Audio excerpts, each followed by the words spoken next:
Hello friends. तो चलिए शुरू करते हैं आरआरबी एएलपी प्रिपरेशन की मैथ सीरीज़ की हमारी दूसरी क्लास, जिसका टॉपिक है नंबर सिस्टम।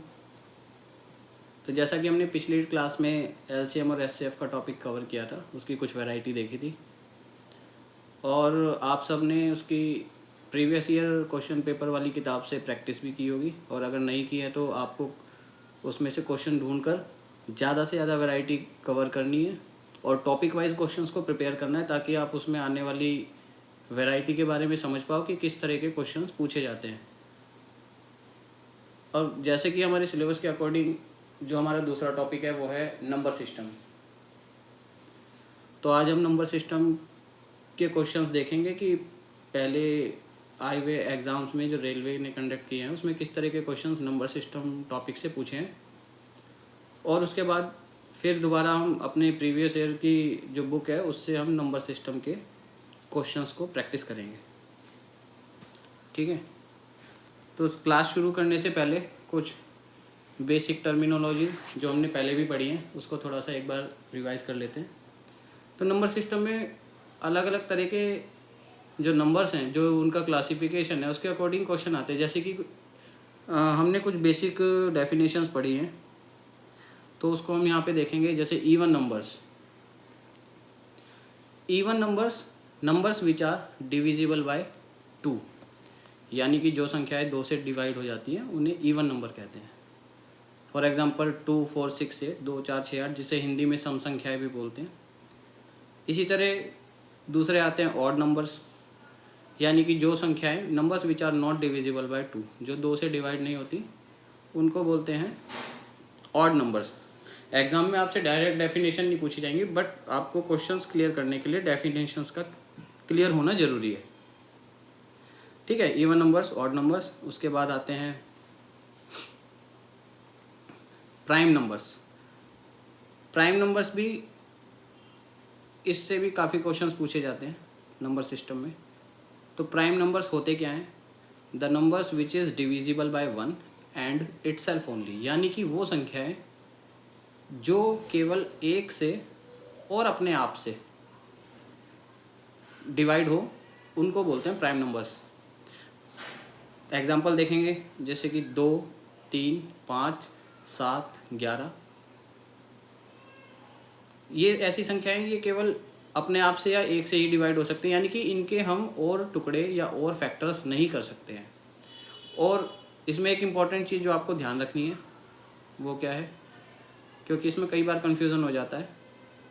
आपको अगर शॉर्टेस्ट या लोवेस्ट प्राइम नंबर जो पूछा जाए तो वो होगा हमारा 2। कई बार हम कन्फ्यूज़न में 1 को टिक कर देते हैं, 1 हमारा प्राइम नंबर नहीं होता है, तो हमारा जो लोवेस्ट प्राइम नंबर है वो है 2। ठीक है, आगे देखते हैं।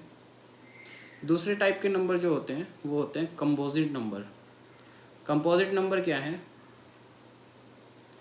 Number greater than 1 that is not prime, यानी कि एक से ज़्यादा वो संख्या, एक से ज़्यादा या एक के अलावा वो संख्या जो प्राइम नहीं है वो कंपोजिट कहलाते हैं। कैसे? अब जैसे कि 4, 6, 8, अब ये क्या है? ये है कंपोजिट नंबर, यानी कि अगर हम 4 के फैक्टर करें तो 4 के फैक्टर 2 इंटू 2, या इसमें से कोई दूसरा नंबर लेते हैं। सपोज़ हमारा नंबर 10 है। 10 के जब हम फैक्टर करेंगे तो इसको हम 5 इंटू 2 लिख सकते हैं। 5 और 2 के अंदर हम डिवाइड कर सकते हैं इसको। ठीक है, इसके 2 फैक्टर निकल गए, 5 और 2। तो यानी कि वो नंबर जो प्राइम नहीं है, प्राइम नंबर वो होते थे जो केवल अपने आप से और एक से डिवाइड होते थे। परंतु जो कंपोजिट नंबर हैं वो नंबर्स अपने अलावा भी दूसरे नंबर से डिवाइड हो जाते हैं। जैसे कि 4 2 से हो जाएगा, 6 3 से हो जाएगा, 2 से भी हो जाएगा। तो ऐसे नंबर कंपोजिट नंबर कहलाते हैं। ठीक है, आगे देखते हैं कोप्राइम नंबर। कोप्राइम नंबर क्या है? Pair of numbers that do not have any common factor other than 1, यानी कि ऐसे नंबर्स के जो जोड़े हैं जिसमें 2 या 2 से ज़्यादा नंबर्स भी हो सकते हैं।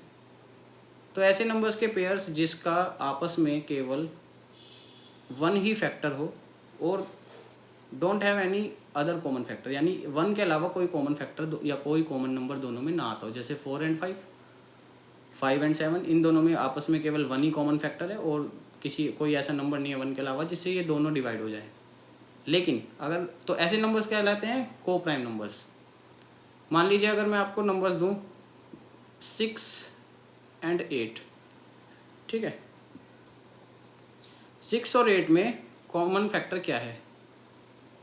दोनों नंबर 2 से कट जाएंगे, 2 3 जा 6, 2 4 जा 8। तो इन दोनों में कॉमन फैक्टर जो है हमारा 2 भी है, तो ऐसे नंबर्स को प्राइम नहीं कहलाएंगे। क्लियर है? तो को प्राइम नंबर्स क्या हुए? वो नंबर्स जिसमें केवल वन ही कॉमन फैक्टर हो, ऐसे नंबर को प्राइम नंबर कहलाते हैं।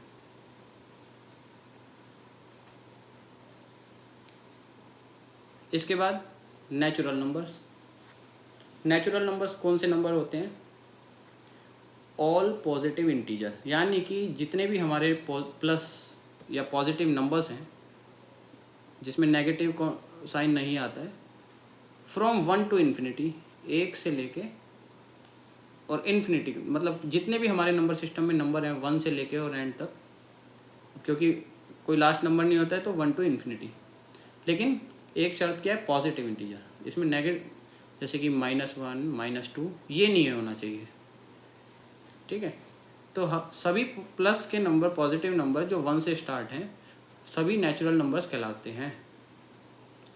फिर चाहे वो इवन हो, चाहे ऑड हो, प्राइम हो, कंपोजिट हो, ठीक है, but starting from 1। 0 natural number नहीं है, ठीक।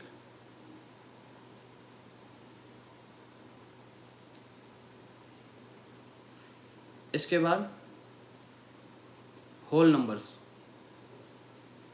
होल नंबर्स कौन से होते हैं? The whole numbers are the number without fraction and it is a collection of positive integers and zero. अब देखिए, नेचुरल नंबर में ज़ीरो इंक्लूड नहीं होता था, पर होल नंबर में क्या है? 0 से लेके और बाकी सारे पॉजिटिव इंटीजर्स जो प्लस के, जो हमारे विदाउट नेगेटिव साइन वाले नंबर हैं, ठीक है। The whole numbers are the number without fractions, और ये डेसिमल में भी नहीं होने। फ्रैक्शंस का मतलब ये p/q यानी बटे वाली फॉर्म में नहीं लिखे होने चाहिए, क्योंकि इनको अगर हम डिवाइड करेंगे इनका पॉइंट में आंसर आएगा डेसिमल्स में। तो विदाउट फ्रैक्शन, होल नंबर का मतलब पूर्णांक, पूरा पूरा अंक। तो ये सारे पूरे पूरे नंबर हैं, इसमें कोई डेसिमल नहीं है, बट स्टार्टिंग फ्रॉम 0। तो 0 से लेके सभी प्लस के और पूरे नंबर्स विदाउट फ्रैक्शन नंबर्स क्या कहलाते हैं? Whole numbers. तो सारे जो पिछले नेचुरल नंबर्स हमने पढ़े थे, ये सारे भी नेचुरल नंबर्स भी होल नंबर में इंक्लूड होंगे। ये सारे नंबर्स भी होल नंबर्स हैं, पर इनमें 0 मिसिंग था, जो कि हमारे होल नंबर्स में 0 कैलकुलेट हुआ है, 0 काउंट हुआ है, ठीक है। तो ये हमारी कुछ बेसिक डेफिनेशंस हो गई होल नंबर की, नेचुरल नंबर की, को प्राइम नंबर की, composite, prime, odd and even. ये केवल हमारी बेसिक नॉलेज को थोड़ा सा रिफ्रेश करने के लिए था। अब देखिए इसमें क्या होता है, ये कुछ ट्रिक्स हैं जो अब, क्योंकि हमें क्वेश्चंस को एग्जामिनेशन पॉइंट ऑफ व्यू से अप्रोच करना है कि एग्ज़ाम में हमें वो क्वेश्चन कैसे प्रिपेयर करने हैं या उसको कैसे अटैम्प्ट करना है। तो इसमें से कुछ डिविजिबिलिटी टेस्ट मैंने इसमें ऐड किए हैं जो आपको याद रखने हैं। ये जो टेबल है, जितना ज़्यादा आप अच्छी तरह से इसको याद रखेंगे उतनी जल्दी क्वेश्चन सॉल्व करने में आपकी हेल्प करेगी। इसमें डिविजिबिलिटी टेस्ट का मतलब हम एक शॉर्टकट मेथड से ये बता दें कि कौन सा नंबर किस नंबर से डिवाइड हो सकता है या नहीं, कैसे। कुछ स्पेशल नंबर्स हैं, उनके डिविजिबल टेस्ट हैं, जैसे कि 2। If the last digit is even the number is divisible by 2। कोई भी नंबर जिसकी लास्ट डिजिट इवन होगी, सपोज मैं एक नंबर लिख देता हूँ यहाँ पे 14682। अब ये पूरा नंबर हमें बताना है कि 2 से डिवाइड हो सकता है या नहीं, तो हम बिना कैलकुलेट करे केवल देख कर हमें बताना है।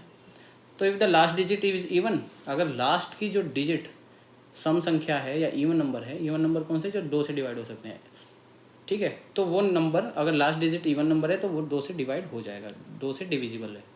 ठीक है, इसी तरह 3 के लिए क्या करते हैं, if the sum of digit is divisible by 3 number is also. क्या मतलब हुआ इसका, अब देखिए, एक नंबर लेते हैं,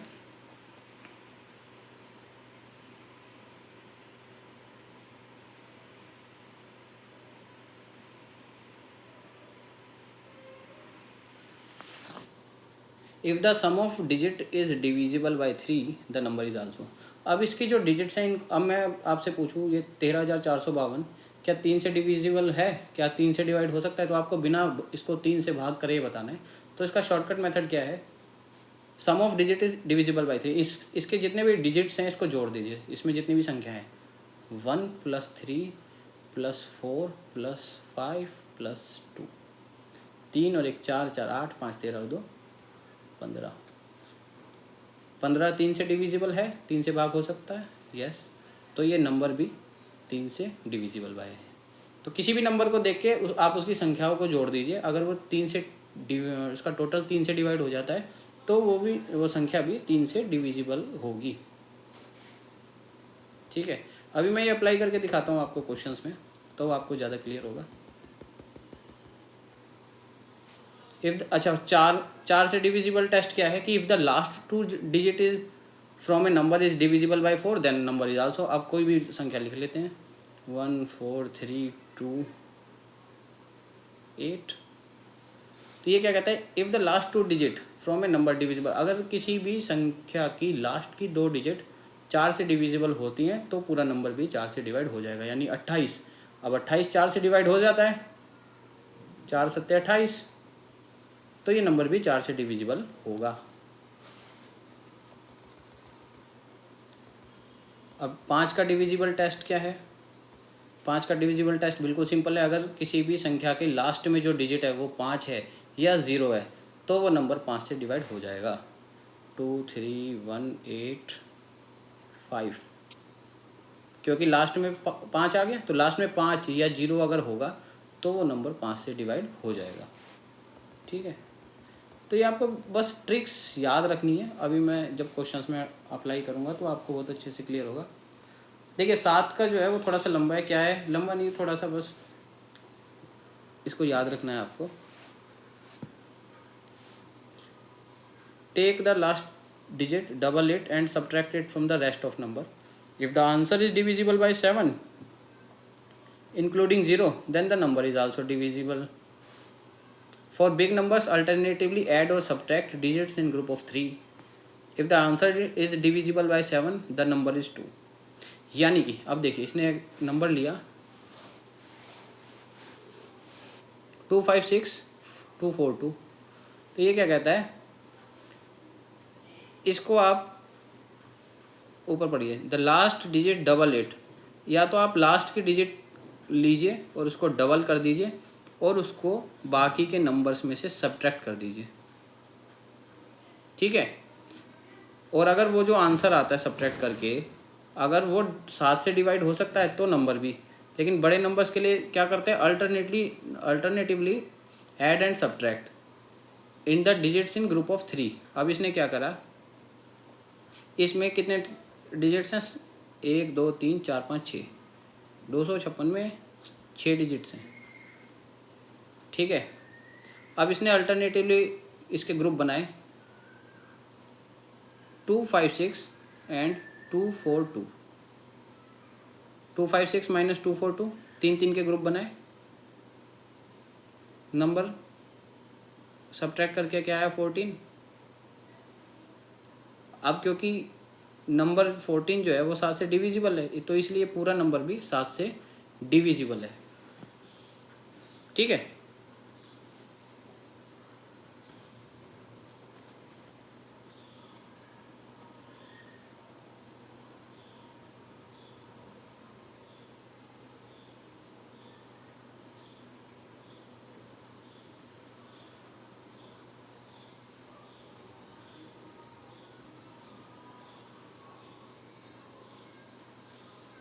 डिविजिबिलिटी टेस्ट ऑफ 8। अब इसमें क्या आएगा, if the last 3 digits of a number is divisible by 8 then so is the whole number. ठीक है, अगर लास्ट की 3 डिजिट 8 से डिविजिबल हैं, लास्ट की 3 डिजिट, तो वो नंबर भी 8 से डिविजिबल बाय है। अब मैं इसको क्वेश्चंस में पुट करके दिखाऊंगा तो आपको उसमें काफ़ी जल्दी क्लियर होगा। 9 का क्या है, if the sum of digit is divisible by 9 number is also. वो 3 वाला इसमें लॉजिक काम करेगा कि जितनी भी संख्याएं हैं उस सबको आप जोड़ दीजिए, जैसे 198 18। अगर कोई इस नंबर को पूछे कि 9 से डिविजिबल है या नहीं, तो आप इन सब सारी संख्याओं को जोड़ दीजिए, और जोड़ के जो संख्या आएगी अगर वो 9 से भाग हो सकती है तो ये नंबर भी 9 से भाग हो जाएगा या डिवाइड हो जाएगा। इफ द नंबर 10 का सिंपल है, अगर लास्ट की डिजिट जो है नंबर में 0 है, वो नंबर 10 से डिविजिबल है, जैसे कि 100, 1000, 2500, मतलब लास्ट में 0 होनी चाहिए। ठीक है। 11, जो 11 का डिविजिबिलिटी टेस्ट है वो थोड़ा इम्पोर्टेंट है और क्वेश्चंस उसमें से पूछे भी गए हैं।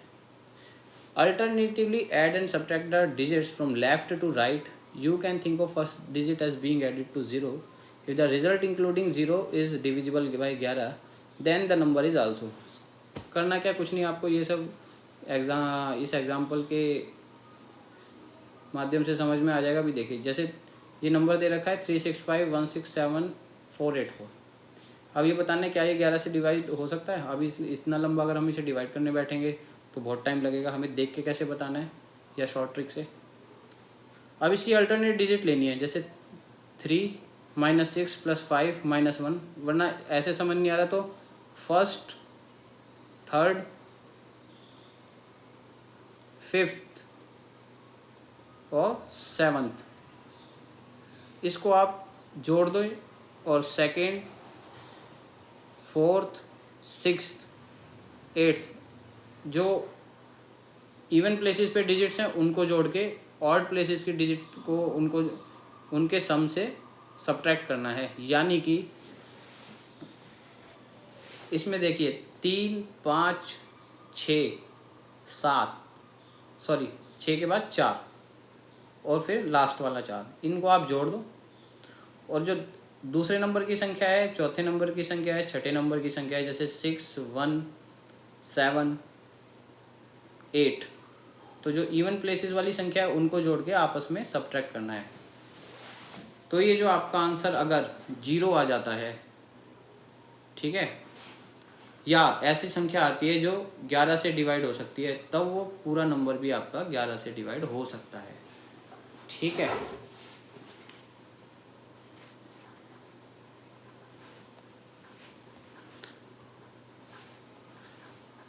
अभी इसके एग्जाम्पल भी हैं नीचे, अभी हम सॉल्व करेंगे। अच्छा, अब इसके बाद है डिविजिबिलिटी टेस्ट ऑफ 12, 13, 17 और 19। वैसे मैं आपको सजेस्ट करूँगा, आपको मेन जो डिविजिबिलिटी टेस्ट हैं, जैसे 12 का है, 12 का सिंपल है, अगर कोई भी नंबर 3 या 4 दोनों से डिवाइड हो सकता है तो वो 12 से भी ऑब्वियसली डिवाइड हो सकता है। तो 3 का डिविजिबिलिटी टेस्ट और 4 का हमने ऊपर पढ़ा है, दोनों अप्लाई कर देंगे तो जो दोनों से डिवाइड हो जाएगा वो 12 से भी डिवाइड होगा। ठीक है। अच्छा, ये 13, 17 और 19 के भी हैं, हालांकि इसमें से क्वेश्चन बहुत कम पूछे जाते हैं। अधिकतर क्वेश्चंस जो हैं वो 11 के डिविजिबिलिटी टेस्ट तक ही पूछे जाते हैं। ठीक है, अब देखते हैं, ये आपको टेबल याद करनी है, इसको पढ़ना है। ठीक है, और अब इसको ये जो हमने सब ऊपर पढ़ा है इसको कैसे अप्लाई करना है या किस तरह के क्वेश्चंस रेलवे ने पूछे हैं इस टॉपिक से, वो हम देखते हैं। चलिए, तो फिर नंबर सिस्टम टॉपिक में से रेलवे द्वारा पूछे गए कुछ क्वेश्चंस को करते हैं। ठीक है, ताकि हमें वैरायटीज़ भी थोड़ी क्लियर हो जाएंगी, और ऊपर जो डिविजिबिलिटी की ट्रिक्स वगैरह या जो हमने डेफिनेशन देखी है उनको किस तरीके से क्वेश्चन में अप्लाई करना है उसको हम सॉल्व करके देखते हैं। ठीक है, अब जैसे पहले क्वेश्चन है, how many prime numbers are there between 50 and 100, यानी 50 और 100 के बीच में कितने प्राइम नंबर्स हैं। ठीक है। तो जब 50 और 100 के बीच में प्राइम नंबर्स पूछें, प्राइम नंबर की डेफिनेशन हमने पढ़ी, ऐसे नंबर्स जो केवल अपने आप से डिवाइड होते हैं और 1 से, ठीक। तो ऐसे नंबर्स देखेंगे 50 और 100 के बीच में कौन कौन से, 53, 59, 61, 67, 71, 73, एक इसमें मिसिंग है 79, ये थोड़ा लिखने में मिस हो गया, 79 भी प्राइम नंबर है जो 50 और 100 के बीच में आता है। उसके बाद 83, 89 और 97। तो टोटल जो नंबर्स हैं ऐसे कितने हुए, इसे हम जब काउंट करेंगे तो हमारे टोटल नंबर्स 1, 2, 3, 4, 5, 6, 7, 8, 9 और 10, यानी कि 50 से 100 के बीच में टोटल हमारे पास 10 नंबर्स ऐसे हैं जो कि प्राइम नंबर्स हैं, ठीक है। तो हमारा आंसर होगा बी, यानी 10। तो ये तो ऐसा क्वेश्चन है कि जिसमें हमें कोई ट्रिक नहीं लगानी, केवल हमें डेफिनेशन क्लियर होनी चाहिए, वो हमने उसके बीच के नंबर्स देखे और हमारा आंसर हमें मिल गया। आगे देखते हैं। ये प्राइम नंबर इज़, यानी कि प्राइम नंबर की डेफिनेशन पूछिए। It is not positive integer, it has no divisor, it is divisible by itself and 1, it has more than 2 divisor, ठीक है। तो अब क्योंकि हमें प्राइम नंबर की डेफिनेशन क्लियर है, ऐसा नंबर जो केवल अपने आप से और 1 से डिवाइड होता है, तो यानी it is divisible by itself and 1। तो हमारा ऑप्शन सी ये करेक्ट हो गया। अगला question, which of the following can not be the square of a natural number, ठीक है। ये क्योंकि नंबर सिस्टम के सेक्शन में ये क्वेश्चन हम इंक्लूड कर सकते हैं, लेकिन मैं इस टॉपिक की एक अलग से वीडियो बनाऊंगा स्क्वायर और क्यूब रूट्स पे, ठीक है। हालांकि हम इसे यहाँ देखते हैं, इसमें कोई ऐसा ट्रिक नहीं लगनी है, एक जनरल क्वेश्चन है कि कौन सा ऐसा नंबर इन 4 ऑप्शन में है जो किसी भी नंबर का स्क्वायर नहीं हो सकता। स्क्वायर का मतलब होता है वो नंबर जिसको उससे सेम नंबर से मल्टीप्लाई करने पे जो आंसर आता है उसे उस नंबर का स्क्वायर कहते हैं, ठीक है। तो इसमें हमें क्या करना है, इसमें हमें यूनिट प्लेस यानी कि सबसे लास्ट वाली डिजिट देखनी है, उसी से हम बता सकते हैं। जैसे 1 है, अगर हम 9 को स्क्वायर करेंगे तो 9 इंटू 9 81 आता है, तो लास्ट में 1 आ सकता है। लेकिन कोई भी संख्या ऐसी नहीं है जिसको उससे मल्टीप्लाई करने पे ऐसे नंबर आए जिसके यूनिट प्लेस पे नंबर जो है वो 2 हो, ठीक है। यानी कि कोई नंबर, किसी भी नंबर का स्क्वायर वो नंबर नहीं हो सकता जिसके यूनिट प्लेस पे जो डिजिट है वो 2 हो। तो इसलिए हमारा आंसर बी ऑप्शन रहेगा। केवल हमने इसमें यूनिट प्लेस को देख के ही आंसर निकाला कि ये नंबर किसी भी नेचुरल नंबर का स्क्वायर नहीं हो सकता। हालांकि मैं इस पर एक अलग वीडियो डालूंगा पूरी स्क्वायर और क्यूब रूट्स पे, ठीक है। फिलहाल हम अभी बेसिक नंबर सिस्टम की डेफिनेशंस या डिविजिबिलिटी टेस्ट और किस तरीके से हम नंबर को क्लासीफाई करते हैं ये इस वीडियो में देखेंगे। अब जैसे अगला क्वेश्चन है, the product of 3 consecutive number is always divisible by. अब ये क्वेश्चन देखने में एक थ्योरम की तरह लग रहा है, ठीक है। जैसे कि इसकी पहले लैंग्वेज समझनी है कि 3 कंसेक्यूटिव नंबर्स क्या होते हैं, लगातार आने वाले नंबर्स, ठीक है। यानी जो केवल एक डिजिट एक संख्या के गैप पे आए, जैसे कि 2, 3, 4 सेम गैप पे, ठीक है, और लगातार आ रहे हैं 5, 6, 7 या और भी ऐसे बहुत सारे एग्जांपल हो सकते हैं, ठीक है। तो ये कहता है कि product of 3 consecutive numbers is always divisible by, यानी कि 3 लगातार आने वाली संख्याओं का जो प्रोडक्ट यानी जो मल्टीप्लाई होगी वो हमेशा किससे डिवाइड होगा। अब ऐसे तो बहुत सारे कंसेक्यूटिव नंबर्स हैं, हम कहाँ कहाँ तक इसको एग्जांपल लेंगे, तो हमारा क्वेश्चन बहुत ज़्यादा लेंथी हो जाएगा। बट क्योंकि ये कंपटीशन में पूछा गया है और इसको अगर हम कॉम्पिटिटिव अप्रोच से देखेंगे, क्योंकि कंपटीशन के क्वेश्चन जो होते हैं वो देखने में भले ही बड़े हों लेकिन उनका आंसर बहुत कम समय में निकाला जा सकता है। तो अब अगर हम ये क्वेश्चन पढ़ें, तो अगर हम इसे लेमैन की भाषा में पढ़े तो ऐसे 3 लगातार आने वाले नंबर जिनका मल्टीप्लाई हमेशा इन चारों जो ऑप्शन हमारे दे रखे हैं इसमें से किससे डिवाइड होगा हमेशा। तो कोई भी ऐसा क्वेश्चन आए कि आपको 3 कंसेक्यूटिव या 3 इवन या 3 ऑड ठीक है। लगातार आने वाले कुछ नंबर्स पूछे जाएँ तो आपको उस केस में सबसे छोटा एग्जांपल मान के चलना है। अगर मैं लगातार मुझे 3 कंसेक्यूटिव नंबर एज्यूम करने हो तो मैं लगातार, मेरे पास सबसे छोटा एग्जांपल क्या होगा, 1, 2 और 3, ठीक है ना। 3 है, अगर ये 4 बोलता तो हम 4 भी ले लेते हैं। तो लगातार 3 कंसेक्यूटिव का जो प्रोडक्ट होगा, जो मल्टीप्लाई होगा, यानी 1 इंटू 2 इंटू 3, ये किससे डिविजिबल होगा। तो इनका मल्टीप्लाई करके देखते हैं। 1 into 2 into 3 is equal to क्या, 6। इस हमारे 4 ऑप्शन में से कौन सा ऑप्शन है, 6D। यही ऑप्शन हमारा करेक्ट होगा, ठीक है। यानी कि लगातार 3 कंसेक्यूटिव नंबर्स का जो मल्टीप्लाई वो हमेशा 6 से तो डिविजिबल होगा ही। इसको क्रॉस चेक करने के लिए हम कुछ और एग्जांपल भी ले सकते हैं, जैसे कि 5, 6 और 7। जब इन तीनों को मल्टीप्लाई करेंगे तो 5 इंटू 6 30, 30 इंटू 7 210, ये भी 6 से डिविजिबल है, ठीक है। तो करना क्या है, ये इस टाइप के क्वेश्चन जो दिखने में जिनकी लैंग्वेज थोड़ा टफ लग रही है, इसको सबसे पहले में कॉम्पिटिटिव अप्रोच के साथ भी सोचना, उसको देखते नहीं घबराना कि बहुत बड़ा क्वेश्चन आ गया या इसमें कैलकुलेशन ज़्यादा होगी। हमें एक लेमैन वाली सोच भी रखनी है, ठीक है। क्योंकि उससे क्या होता है, जब हम ट्रिक्स भूल जाते हैं तो हमारा जनरल कंसेप्ट बहुत जल्दी उस क्वेश्चन को सोल्व कर देते हैं, ठीक है। और ज़्यादा ट्रिक्स हम एग्ज़ाम के समय में माइंड में कन्फ्यूज़न ही पैदा करती है।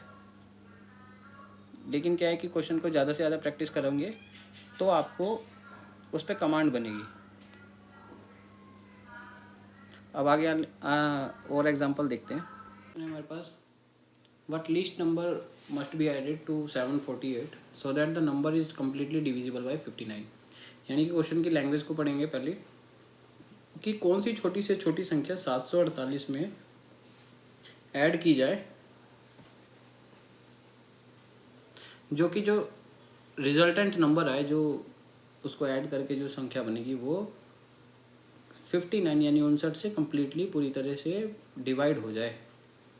अब इसमें क्या होता है, जो नंबर दे रखा है और जिससे डिवाइड करना है, पहले हम उसका रिमाइंडर निकालते हैं। यानी कि उसको दिए हुए नंबर से, जैसे कि हमने डिवाइड कर रखा है, डिवाइड करके जो हमारा रिमाइंडर आएगा, जो हमारा शेष बचेगा, उसको डिविजिबिलिटी टेस्ट का जो नंबर है, ठीक है, यानी कि जिस संख्या से पूरी तरह से उसको डिवाइड होना है, उसमें ऐड या सब्ट्रैक्ट कर देते हैं।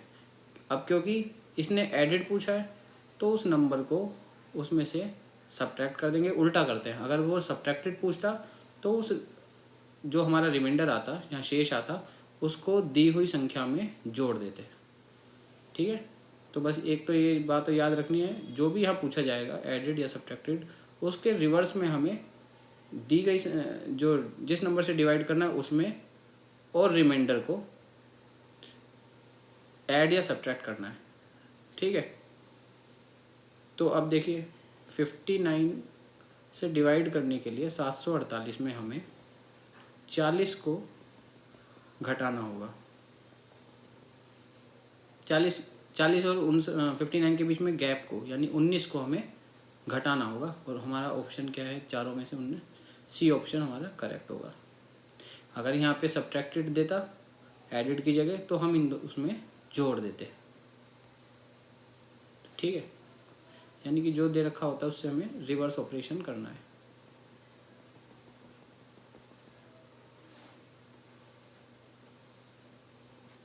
अब नेक्स्ट क्वेश्चन पे चलते हैं। नेक्स्ट क्वेश्चन हमारा क्या कहता है, क्वेश्चन है which of the following number is divisible by both 11 and 12। यानी कि 4 ऑप्शन दे रखे हैं, इसमें से कौन सा ऑप्शन 11 और 12 दोनों से डिवाइड हो सकता है। अब आप क्या करेंगे, सबसे पहले क्वेश्चन देखते ही, या मोस्टली स्टूडेंट क्या करते हैं, ऑप्शन देखते ही इसको डिविजिबिलिटी टेस्ट लगाने की कोशिश करते हैं। सभी में एक एक बार 11 का और 12 का दोनों का लगाएंगे, फिर यहाँ लगाएंगे, फिर यहाँ लगाएंगे, फिर यहाँ लगाएंगे और अपने ऑप्शंस तक पहुँचेंगे, जो कि वो कैलकुलेटिव मेथड बहुत लंबा हो जाता है। पर अगर आपकी थोड़ी सी कैलकुलेशन तेज़ है और आपको थोड़े टेबल्स की नॉलेज है, तो जब आप इसको, क्योंकि हमें ऑप्शन वो पूछा है जो 11 और 12 दोनों से डिवाइड हो सकता हो, तो अगर हम इसको एक एक बार डिवाइड करके देखेंगे और ये बहुत सिंपल कैलकुलेट होकर के हमें आंसर मिल जाएगा। कैसे? इनमें से केवल एक ऑप्शन ऐसा है जो 12 से डिवाइड होता है, बाकी तीनों ऑप्शन 12 से डिवाइड नहीं होंगे। ठीक है, या क्वेश्चन ऐसे भी पूछा जा सकता है, आपको 2 नंबर दे देगा, पहले वाले नंबर से एक ऑप्शन को छोड़ के बाकी की तीनों डिवाइड नहीं होंगे।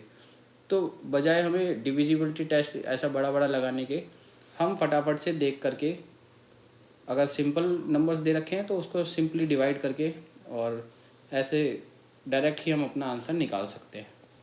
ठीक है, तो हमें क्वेश्चन को जो है कॉम्पिटिटिव अप्रोच से अटैम्प्ट करना है। ठीक है, हालांकि ये ट्रिक से भी क्वेश्चन हो सकता है सॉल्व जो ऊपर बता रखी है, लेकिन हमें उसे ट्रिक से सॉल्व ना करके हमें डायरेक्ट क्वेश्चन को कॉम्पिटिटिव अप्रोच के साथ भी अटैम्प्ट करना है। और अपना टाइम मैनेजमेंट पे बहुत ध्यान रखना है कि क्वेश्चन ज़्यादा टाइम कंज्यूमिंग ना बने। ठीक है, क्वेश्चन ऐसा है जिसमें एक डिजिट मिसिंग है, तो अगर हम वैल्यू पुट करेंगे, अब ये तो छोटा नंबर है, कई बार बड़ा नंबर भी होता है, तो वैल्यू पुट करने से थोड़ा सा कैलकुलेटिव हो जाता है। तो ऐसे क्वेश्चन में हम अपना डिविजिबिलिटी टेस्ट लगाएंगे। ठीक है, नंबर हमें क्या दे रखा है, 6M61। तो क्योंकि हमने 11 का डिविजिबिलिटी टेस्ट ऊपर पढ़ा है कि अल्टरनेट डिजिट्स को ऐड करके अगर सम ऑफ डिजिट्स जो है, अगर हमारा सम ऑफ डिजिट 0 या 11 से डिवाइड होने वाली संख्या आती है, ठीक है, तो हमारा वो नंबर डिविजिबल बाय 11 होता है, अदरवाइज़ 11 से डिवाइड नहीं होगा। तो हम देखते हैं, पहले डिविजिबिलिटी टेस्ट ऑफ 11 पढ़ेंगे। डिविजिबिलिटी टेस्ट ऑफ 11 क्या कहता है, alternatively add and subtract the digits from left to right. ठीक है, अब हम अपने क्वेश्चन पे चलते हैं।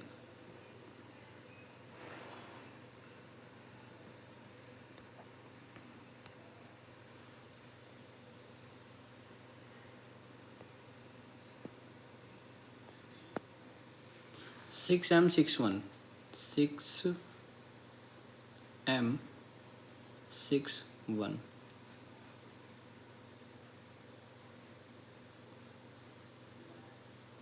अब इसमें अगर हम डिविजिबिलिटी टेस्ट लगाएंगे तो फर्स्ट और थर्ड डिजिट को जोड़ना है और सेकंड और फोर्थ को जोड़ना है, यानी कि 6 + 6 हमारा नंबर क्या आया, 6 + 6 12, और ए क्या आया, M+1,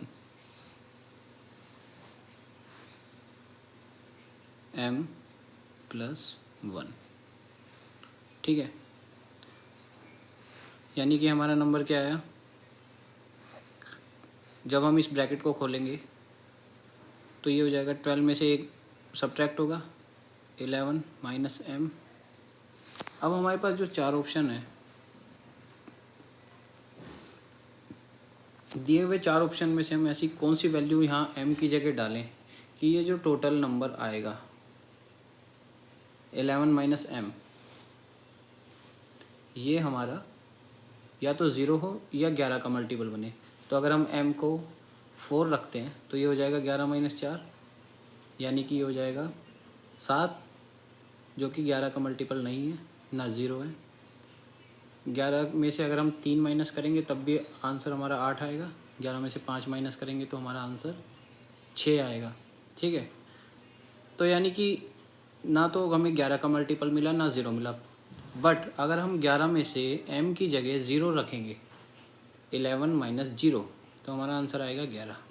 11 का मल्टीपल है, हाँ है, तो हमारा आंसर, करेक्ट आंसर हमारा ऑप्शन क्या हुआ, ऑप्शन ए 0। तो इस तरीके से हमें करना क्या है,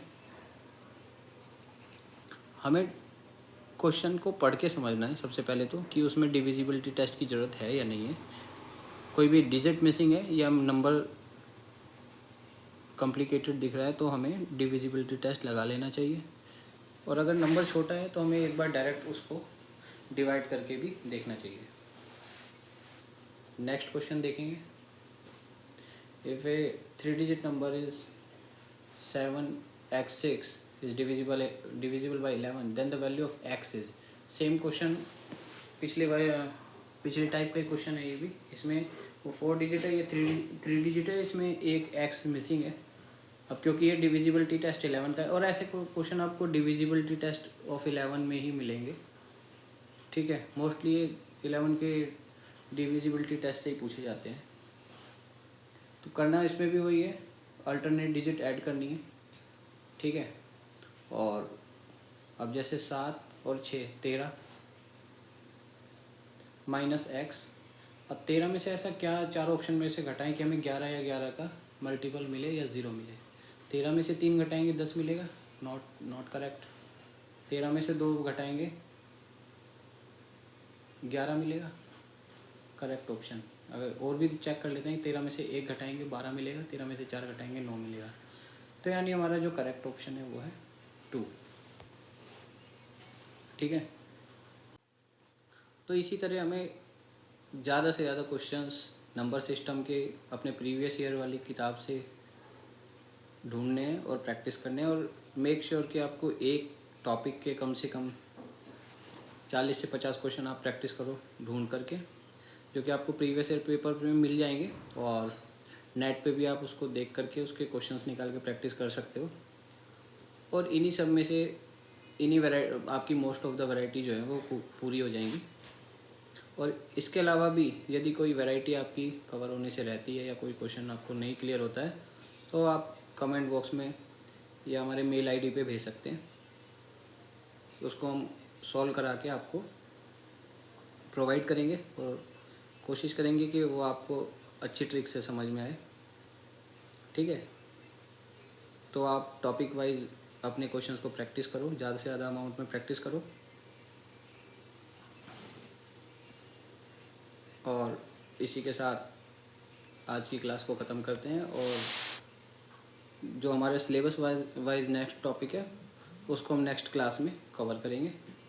और आप इन सब के एक जगह नोट्स बना के और अपने सिलेबस वाइज टॉपिक्स को कवर कीजिए और ज़्यादा से ज़्यादा वैरायटी ढूंढने की कोशिश करनी है, ठीक है। चलिए फिर आप प्रैक्टिस कीजिए, नेक्स्ट क्लास में मिलते हैं।